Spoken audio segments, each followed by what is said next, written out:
К другим темам. В Якутске завершилась 19-я республиканская научно-практическая конференция молодых исследователей «Шаг в будущее».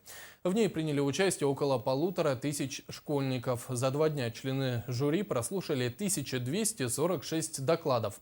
О лучших из них расскажет Афанасий Николаев.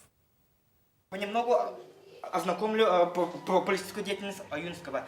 Нюргун Ефремов, ученик Татинского лицея, уже второй раз участвует в конференции. В этом году десятиклассник подготовил доклад на основе 2 уникальнейших архивных документов о Платоне Алексеевиче Аюнском. С своей руководительности Бурнашовой Василия Васильевны мы всю душу вложили на то, чтобы узнать про Аюнского больше.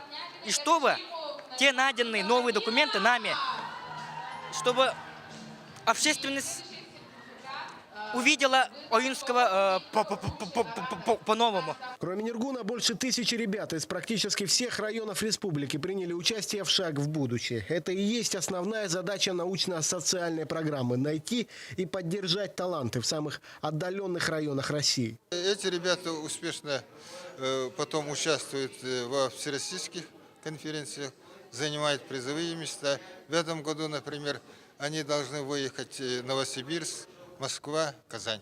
Причем науке все возрасты покорны. В научно-практической конференции участвуют школьники с 3 по 10 класс. И одним из приоритетов является приобщение молодежи к науке. И надо сказать, с поставленной задачей «Шаг в будущее» справляется.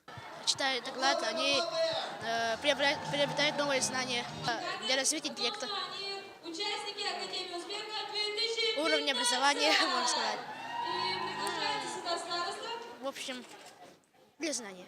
Над реализацией программы «Шаг в будущее» в стране работают больше 140 вузов, 50 научно-исследовательских организаций, 1000 школ и центров молодежного творчества. В этом году 40 лауреатов конкурса из Якутии представит регион на федеральном этапе программы. Есть еще лауреаты с регионов, которые уже идут рекомендованы для участия во всероссийских конференциях, таких как Всероссийский научный форум «Шаг в будущее» в Москве.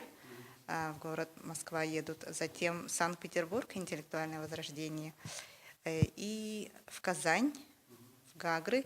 С 1996 года «Шаг в будущее» открыл для якутской науки сотни талантливых молодых ученых. Многие из них сейчас работают в крупнейших НИИ страны, обучаются в престижных вузах России и мира. Афанасий Николаев, Александра Хлопкова и Василий Соловьев. НВК «Саха», Якутск.